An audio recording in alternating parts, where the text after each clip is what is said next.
সাবেক ফুটবলার হওয়ায় ফুটবলকে এগিয়ে নিতে নানা প্রতিশ্রুতি দিয়েছেন আমিনুল হক। কমলাপুর, সিলেট এবং চট্টগ্রাম স্টেডিয়ামকে শুধুই ফুটবলের জন্য বরাদ্দ দেওয়ার ঘোষণা দিয়েছেন। দায়িত্ব নিয়ে ব্যস্ত সময় পার করছেন ক্রীড়া প্রতিমন্ত্রী। তার কাছে ফুটবলের চাওয়াটাও অনেক। সবার আগে কক্সবাজারের এক্সেলেন্স সেন্টারের জমির মূল্য মওকুফের আবেদন করেছে তারা। সানশাইন আটা ময়দা সুজি, ভালোবাসায় তৈরি। ছিলেন গোলবারের অতন্দ্র প্রহরী, জার্সি নম্বর ছিল 1। এখন তিনিই বাংলাদেশের ক্রীড়া প্রশাসনের 1 নম্বর ব্যক্তি। তাই জাতীয় দলের 1 নম্বর জার্সিটি তার হাতেই উঠল। ফুটবল ফেডারেশন সভাপতি তাবিথ আওয়াল লাল সবুজের প্রতীক তুলে দিলেন ক্রীড়া প্রতিমন্ত্রী আমিনুল হকের হাতে। সব ফেডারেশনের প্রতিনিধির সাথে সোমবার মতবিনিময় করেছিলেন প্রতিমন্ত্রী, তবে আলাদা করে মঙ্গলবার সময় দিলেন ফুটবলকে। নিজে ফুটবলার ছিলেন, তাই খেলাটার প্রতি দুর্বলতাও স্বাভাবিক। সভাপতি, 4 সহসভাপতি সহ নির্বাহী কমিটির 14 জন ছিলেন বাহবের প্রতিনিধি দলে। ফুটবলের পুরনো সমস্যা সবার জানা, জেলা লীগ, স্টেডিয়াম সংকট, অর্থের ঘাটতি, সবকিছুরই প্রতিশ্রুতি আছে ক্রীড়া প্রতিমন্ত্রীর বক্তব্যে।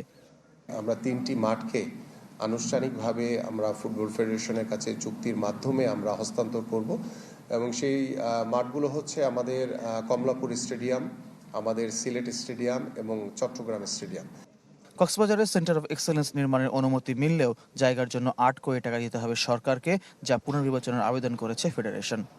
সেন্টার অফ এক্সেলেন্স যেটা নতুন করে সরকার আমাদেরকে একটা জায়গা দিয়েছেন, সেখানে প্রায় 8 কোটি টাকা দরকার। আমরা ওইটাকে নামমাত্র মূল্যে, প্রতীকী মূল্যে ফেডারেশনকে দেওয়ার জন্য অনুরোধ করেছি। উনি বলেছেন সেটা উনি বিবেচনা করবে। এটা যখন বাস্তবায়িত হবে, আমি মনে করি এটা ফুটবলের জন্য খুবই ভালো হবে, কারণ আমরা আশ্বস্ত করেছি ওনাকে যে আমরা দীর্ঘমেয়াদী পেলে এখানে কিন্তু ফিফার ফান্ড ইউজ করে এগুলোকে আমরা ডেভেলপ করতে পারবো, আরও এনরিচ করতে পারবো। জেলা লীগ নিয়মিত না হওয়ায় নতুন ফুটবলার উঠে আসছে না, এই অভিযোগও পুরনো। একইভাবে নারী ফুটবলারদের বেড়ে ওঠার রাস্তাও মসৃণ নয়।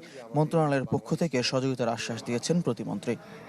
আমাদের যে অঞ্চল থেকে আমাদের মেয়েদের ফুটবলাররা উঠে আসে, সেই অঞ্চলগুলোকে আলাদা করে আমরা সেখানে আরও বেশি করে লিগ আয়োজন করতে পারি কিনা বা তাদেরকে আরও খেলার ভিতরে আনতে পারি কিনা, সেই বিষয়গুলো নিয়েও আমি ফুটবল ফেডারেশনের কাছে অনুরোধ করব যে আপনারা সার্বিকভাবে এই বিষয়গুলো একটু পর্যালোচনা করে ফুটবলারদের বেতন কাঠামোর আওতায় আনতে আর বার্ষিক ক্যালেন্ডার তৈরিতে আবারও জোর দিয়েছেন বাংলাদেশের সাবেক অধিনায়ক। ইতিমধ্যে জানেন যে আমাদের বাংলাদেশ। ফয়জুল ইসলাম, চ্যানেল 24, ঢাকা।